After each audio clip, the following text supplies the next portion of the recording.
उम्र ढलने से पहले ही आ गया बुढ़ापा। कौन ऐसा गलती करते हैं? कपकपी, थरथरी, उसके साथ साथ कमर सीधा नहीं होना, इन कई सारे बीमारी से ये चाचा जो है पीड़ित है। आखिर एक बात सोचे आप, जो बीमारी इसके पास कैसे आया? बीमारी कभी भी चल के नहीं आता है, उसको रास्ता हम और आप देते हैं। तो रास्ता उसका सिग्नल जो होता है क्यों नहीं कट कर देते हैं, ताकि इस चाचा जो है पूरा कंप्लीट ठीक हो जाए। तो वही चीज के बारे में देखेंगे। और इस बीमारी का नाम क्या है? सबसे पहला ही मेरा एक नंबर में हेडलाइन है, क्या है? पार्किंसंस। क्या है? पार्किंसंस। यह पढ़ने में थोड़ा सा क्या उल्टा लगेगा, लेकिन क्या लिखा हुआ है? पार्किंसंस डिजीज का मतलब आपको पहले हम बता दिए हैं, ये एक बीमारी है। और इसका हिंदी देखिए, हम शॉर्ट में लिख के रखे हैं, इंपोर्टेंट से इंपोर्टेंट पॉइंट है। क्या है?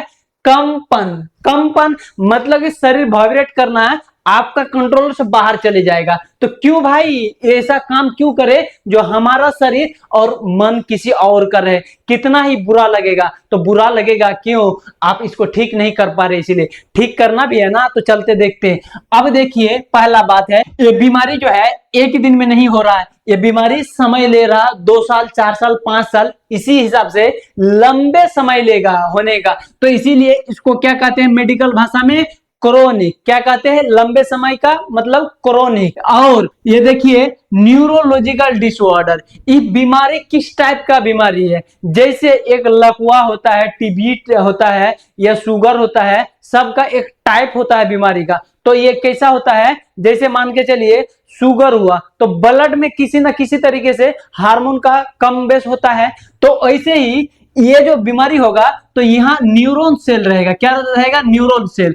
और न्यूरॉन सेल का हम फोटो बनाते हैं, न्यूरॉन सेल दिखेगा कुछ इस तरीके से। न्यूरॉन सेल कुछ इस तरीके से दिखेगा। इसका ब्रेन से अगर एक सेल ले लीजिएगा, तो उसको कहेंगे क्या? न्यूरॉन। क्या कहेंगे? Neuron cell. अब न्यूरॉन सेल में देखिएगा, इस रीजन में क्या होता है? डोपामिन सीक्रेट होता है। ये डोपामिन हम लोग को क्या फायदा देता है जानते हैं? डोपामिन फायदा क्या देता है? जैसे जैसे डोपामिन रिलीज होगा ना, अंदर से गुदगुदी, हैप्पीनेस, उतना खुशी निकलेगा। देखिएगा, कोई अगर लीकर अर्थात पीता उता भी है कोई ना, तो क्यों इसीलिए पीता है? डोपामिन जितना पिएगा उतना गम, मतलब डोपामिन जितना रिलीज होगा उतना गम भुलाएगा, उतना हैप्पीनेस, उतना मजा आएगा, उतना बढ़िया लगेगा। लेकिन ये बीमारी ही है क्या? इसको डिस्ट्रॉय कर देता है। क्या करेगा? डिस्ट्रॉय मतलब बर्बाद कर देगा। तो बर्बाद करेगा, वही चीज लिखे हैं क्या? काउज में पहला ही बात है भाई, डोपामिन न्यूरॉन्स डिस्ट्रॉय। कह रहा है ये जो है ना, तोड़ मरोड़ हो जाता है, ये बर्बाद हो जाता है, अपने आप चौपट हो जाता है। तो ये चौपट होगा, तो ये सेल किस में अरेंज रहता है? ब्रेन में। ये कितना लाखों मिलियन सेल मिलकर ब्रेन को अटैच करके ब्रेन बना के रखा है। लेकिन हर सेल, या तो लगभग सेल अगर डैमेज हो जाए, तो बताइए ब्रेन काम करेगा? सीधी बात समझिए, अगर एक पूरे कार्टून में एगो सड़ल का सेब ले जाकर रख दिए 5 दिन, पूरे को वो क्या करेगा? बैक्टीरिया गिनाएगा कि नहीं? उसके बाद उस कार्टून खोलेंगे तो उसका रेट भी घट जाएगा, बोलेगा काज सड़ल का पचल का है। क्या? सड़ल का पचल का। तो उस हिसाब से उसका इंडस्ट्री चल नहीं पाएगा और ग्राहक क्या भटक जाएगा। तो ऐसे ही ये सिस्टम से इसको रखना पड़ेगा, इसको बढ़िया रखना पड़ेगा। बढ़िया रखने के लिए क्या करना पड़ेगा वो भी बताते हैं। और देखिए, दूसरा बात क्या है? हुआ तो जेनेटिक्स। जेनेटिक्स इस चाचा का जो है ना, बाप या मम्मी पापा किसी में भी था। क्या था? ये बीमारी था, कपकपी का बीमारी था, उसमें से हो सका इसमें आ गया। क्या आ गया? उसमें से ट्रांसफ्यूज होके, मतलब कि जेनेटिक डिजीज आ गया है मम्मी पापा से। उसके बाद तीसरा है वायरल इन्फेक्शन। एक टाइप का इन्फेक्शन हो जाता है, कुछ मान के चलिए ये क्या है? जीवाणु है। क्या है? ये जीवाणु। इसको क्या कहेंगे? वायरल कहेंगे। वायरल ये इन्फेक्शन कर देंगे।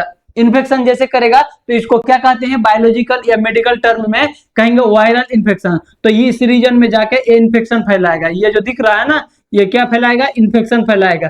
लेकिन ये बहुत शरीर में जो है ना, सबसे इंपॉर्टेंट यही सेल रहता है, और यही सेल को जाके चौपट करेगा। सेल का मतलब ही बता देते हैं, एक छोटा इकाई होता है, उसी को सेल कहते हैं। जैसे इसको नोच लीजिएगा ना तो कई लाख मिलियन सेल आ जाएगा पूरा नाखून में, कितना हजार सेल आ जाएगा किसमें, नाखून में।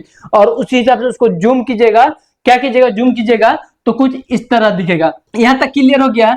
अब चौथा कारण हो सकता है इस चाचा को बीमारी आने का, चौथा कारण हो सकता है ये क्या किया, ये जो है ना अपने पगला था, क्या था, पगला था, या तो मानसिक कोई रोग था। तो मानसिक रोग था, मतलब यहाँ का कोई बीमारी होगा मानसिक, उसी को मानसिक कहते। तो वो क्या किया, दवाई खा रहा था, क्या किया, दवाई खाता था, या तो क्या कर रहा है, दवाई ओवरडोज ले रहा, तो उसके वजह से भी ये क्या हो गया, इस ब्रेन का जो सेल है ये डिसबैलेंस हो गया, कंट्रोल से बाहर हो गया। तो पूरा शरीर ऐसे ऐसे ऐसे करते रहेगा, क्या करेगा, और सीधा टेढ़ होगा तो सीधा हो ही नहीं पाएगा बढ़िया से, देख रहे। और हाथ में कुछ लेगा ऐसे पकड़ेगा। मान के चलिए एक दूसरा आदमी है, ये दूसरा आदमी ये कपकपी वाला आदमी को पकड़ा रहा, तो देखिए ये पकड़ा रहा कितना सॉलिड से, लेकिन ये पकड़ेगा, देखिए कैसा पकड़ेगा, ये जाइए नहीं रहा, क्या करेगा, जाइए नहीं रहा। या तो हाथ अगर टेढ़ टाढ़ करना होगा तो कितना दिक्कत होगा, वैसे हम बताएंगे, वैसे लिखा हुआ है, लेकिन थोड़ा आप देखिए। अब जाके पकड़ा, ए पकड़ रहा, ए पकड़ दे, ऐसे पकड़ेगा। तो यही बीमारी तो है, क्या है, यही तो बीमारी है, कपकपी वाला बीमारी। यहां तक क्लियर समझ में आ गया होगा, उम्मीद करते हैं बहुत अच्छे से। अब देखते हैं भाई सिम्टम्स, चाचा को हो जाने से क्या क्या दिखेगा। हम लोग तो समझ रहे हैं खाली कपकपी, लेकिन लिखना भी जरूरत है ना, जीएनएम एएनएम पूछेगा ना, एमबीबीएस में पूछेगा ना, तो फिर आपको बताना है ना, तो लिखिएगा कैसे। पहला बात है मसल्स रिजिडिटी। मसल्स जो रिजिडिटी मतलब ये जो मुड़ेगा, ये हाथ ये अगर यहाँ से मुड़ना चाहेगा ना कड़कड़ा के, तो हम लोग अभी खचाक सा मुड़ दिए, लेकिन तभी अगर मुड़ेंगे ऐसे मुड़ेगा नहीं, मसल्स जल्दी मुड़ेगा नहीं, तो उसी को क्या कहते हैं, मसल्स रिजिडिटी। मसल्स रिजिडिटी मान के चलिए मुंह में हो गया, तो हम मेरा होंठ इतना जल्दी जल्दी स्पीड काम करता है, ऐसे बोलते मसल रिजिडिटी, इस तरीके से बढ़िया से, मतलब कि काम मसल्स नहीं करेगा। जितना ज्यादा होगा ना उतना ज्यादा दिक्कत होगा। मुंह में अगर मुंह तक आ गया तो बहुत ज्यादा, इसका मतलब दिक्कत बढ़ गया आपका। ऐसे पूरा शरीर में रहता है, लेकिन ज्यादा दिखाई पड़ता है ये सब हाथ और पैर का मसल्स में। क्लियर हो गया है।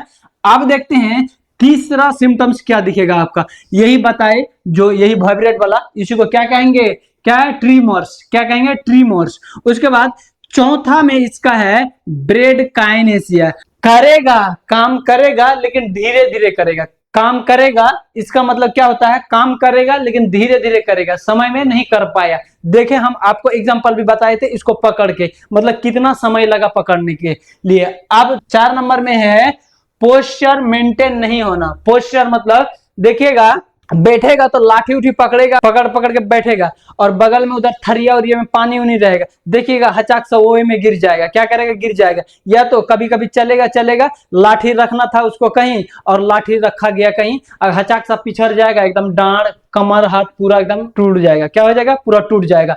तो क्लियर हो गया, पोस्चर मेंटेन नहीं होना मतलब शरीर का ढांचा मेंटेन नहीं हो पाएगा, जाएगा कहीं, करना चाहेगा कुछ, होगा कुछ, कि ये सपना वाला क्या होगा, ये सपना वाला कहानी हो गया। समझ में नहीं आया ये पोस्चर वाला। देखिए पोस्चर वाला ये जो है, ये हाथ में मान के चलिए इसको पोस्चर, ये इसको हो चुका है, इस व्यक्ति को हो चुका है। आप देखिए लिखेगा, यहां लिखना चाहेगा इसका ई वाला उंगली में, लेकिन ई इधर इधर इधर मार्कर चल जाएगा, फिर सोचेगा जो यहां लिखेंगे, फिर देखिए यहां चल जाएगा, और बैठने उठने में भी इसी तरह डिसबैलेंस होते रहता है। ठीक है, अब देखिए आगे की बात है।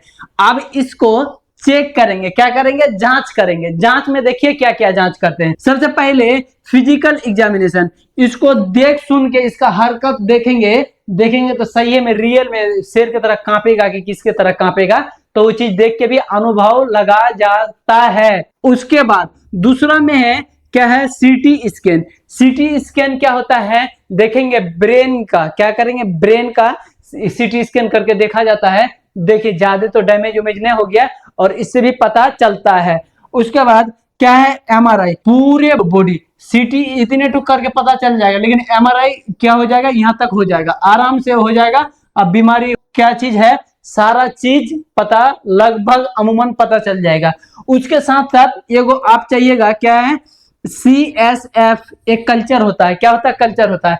इसका यहाँ डांड में, ये डांड दिख रहा है, ये पीछे से, यहाँ से बैक साइड से क्या करेगा, फ्लूइड ले लेगा, रीढ़ का हड्डी का ना फ्लूइड ले लेगा, तो वो फ्लूइड को क्या करेगा, जांच करेगा, यही नीडल घोप देगा, यहाँ नीडल घोप के पानी यहाँ से खींच लेगा और उसको जांच करेगा, जो देखेगा क्या, जो इस रीढ़ का हड्डी में भी कोई प्रॉब्लम्स है, ये ज्यादातर नस में प्रॉब्लम्स होता है, ये प्रॉब्लम्स जो होता है ना, ये नस का ही प्रॉब्लम्स होता है, तो उससे भी पता चल जाता है। तो ये जांच तक क्लियर हो गया।